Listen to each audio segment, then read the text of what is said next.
ሰላም ጤና ይስጥልኝ። በመላው ዓለም ያላችሁ ኢትዮጵያውያን ኤርትራውያን እንዴት ናችሁ? እኔ እግዚአብሔር ይመስገን ደህና ነኝ። ዛሬ ደግሞ ይዤ የመጣሁት እንግዲህ የአረቦች ምግብ ነው። ለቁርስ እና ለመክሰስ መሆን የሚችል ማለት ነው። መሀላ ነው ስሙ እንግዲህ በአማርኛ ምንም ተብሎ ስም ሊሰጠው አይችልም። ብቻ ይሄ እንደባለፈው ይሄ ቸባ በሚሉት ኬክ የሚመስለው ማለት ፓንኬክ የሚመስለው አለ አይደለ? የሱ ዘር ሆኖ ይሄ በደረቁ ደረቃ ብሎ የሚጋገረው እና ሲበላ ራሱ ቅልል ያለ ነው። በነገራችን ላይ ቃ ብሎ ነው የሚጋገረው። በጣም ቆንጆ ነው። ወደ አሰራሩ ተከታተሉ። ወደ አሰራሩ ስንሄድ እንቁላል 5 እንቁላል የተጠቀምኩት 5 እንቁላል በአንድ እጄ ስለያዝኩ ይቅርታ አድርጉልኝ። እርድ ነው የተጠቀምኩት።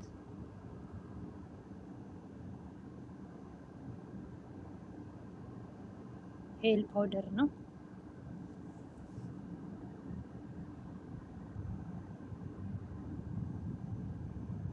ጨው ነው ያደረኩት። ዘፈራን፣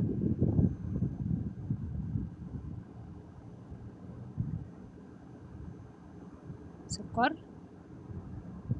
የቡና ሲኒ፣ ቤኪንግ ፓውደር፣ የሾርባ ማንኪያ፣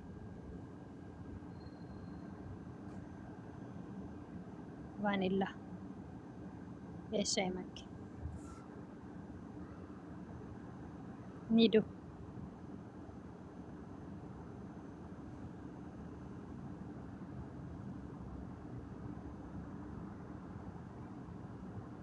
ኒዶ 3 የሾርባ ማንኪያ ተጠቅሜያለሁ።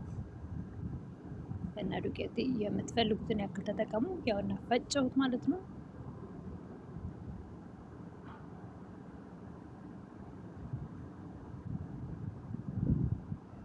እኔ የተጠቀምኩት 2 ኩባያ ነው ዱቄት። እናንተ እንደምትፈልጉትን ያክል መጠቀም ትችላላችሁ። ያውና በጣም ሳይወፍር በጣም ሳይቀጥን በነገራችን ለ20 ደቂቃ ካቦካሁት ከፈጨሁት በኋላ አቆይቼዋለሁ ማለት ነው። ፍሪጅ ውስጥ እንደሌላ ሊጥ ውጭ ላይ ኩፍ ይበል አይደለም የሚባለው። ይሄ ፍሪጅ ውስጥ ነው ያስቆየሁት 20 ደቂቃ። 1 ሰዓት መቆየት ይችላል። ከዛ እንደዚህ እንጋግራለን ማለት ነው። ትንሽ ወፈር ብሏል ማለት ነው። በጣም ሲቀጥን ደግሞ ልክ አይመጣም። በመጠኑ መሆን አለበት እና ደግሞ ስስ ሆኖ የሆነ ብቻ ደስ የሚል ጣዕም አለው። ብሎ ደስ የሚል ልዩ የሆነ ጣዕም አለው።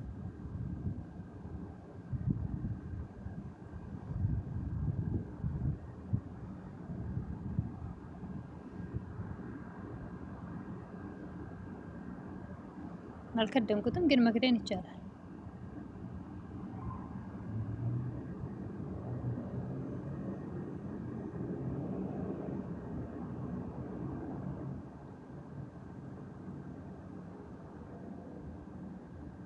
እንደዚህ ገልበጥበጥ እያደረግኩኝ እስከሚል ተነጠብቀዋለሁ።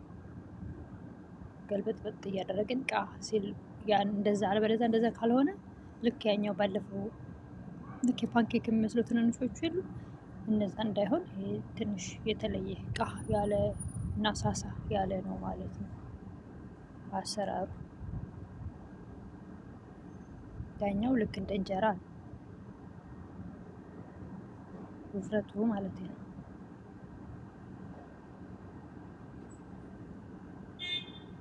ይሄ ግን ስስ ነው ደግሞ ማለት አለበት። ሳይል ካወጣ ነው ልክ እንደዛኛው እንደ መሀላ እንደሚሉት መሀላ ይሄ ነው ለካ። ይቅርታ አድርጉልኝ።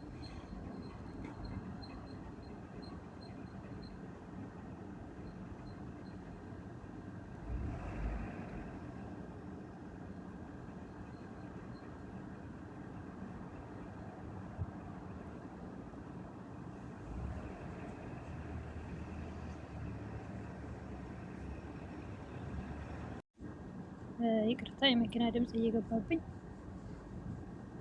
እና ይሄኛው ነው መሀል ላይ፣ ያኛው ቸባብ ነው የሚባለው። በስተት ነው። ልክ እንደዛ እንዳይሆን ይሄ እቃ ማለት አለበት ማለት ነው።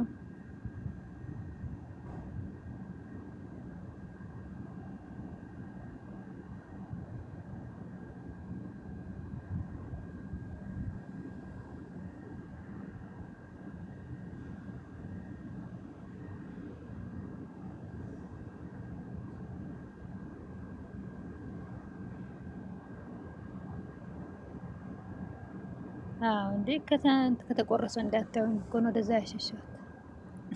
ገበና ልሸፍን ማለት ነው። እያነኳኮርኩት እንዳታዩኝ። በነገራችን ላይ አይቆረስም። ለመጥበሻውም ቆንጆ ነው፣ ደስ ያለ እንጀራ ራሱ ይጋግራል አሪፍ አድርጎ።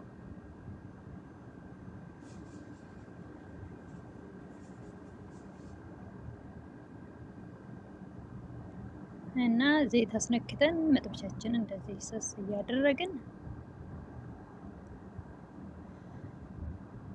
ቆንጆ ነው እውነት ስንበላው ቅልል ያለ። እኔ ራሴ እወደዋለሁ። ይሄንና የሆነ ምግብ አላቸው የምወደው፣ ሁለት ምግብ የምወደው ከአረቦች ምግብ። ይሄም ቃ ያለ ስለሆነ በቃ ባዶውን ራሱ በላው ደስ ይለኛል።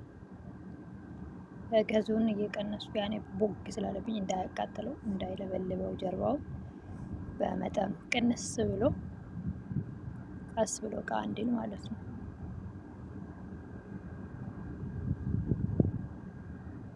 በነገራችን ላይ ይሄ ያው ይፈልጋል የሆነ ቦታ ላይ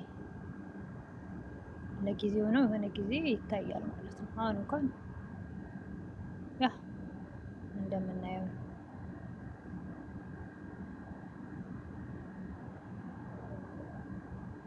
ብቻ ለሁሉም ጊዜ ስላለው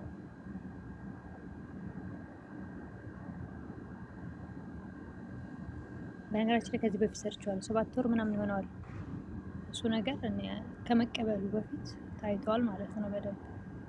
ግን ያኔ ይሆን እንደተቀበለኝ ቢሆን ኖሮ አሪፍ ነበር። 1000 ገብቷል። አሁን 100 ለመግባት በስንት እንትን ነው።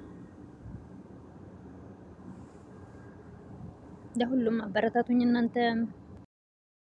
ይህን ይመስላል። በደንብ ቆንጆ ሆኗል ማለት ነው።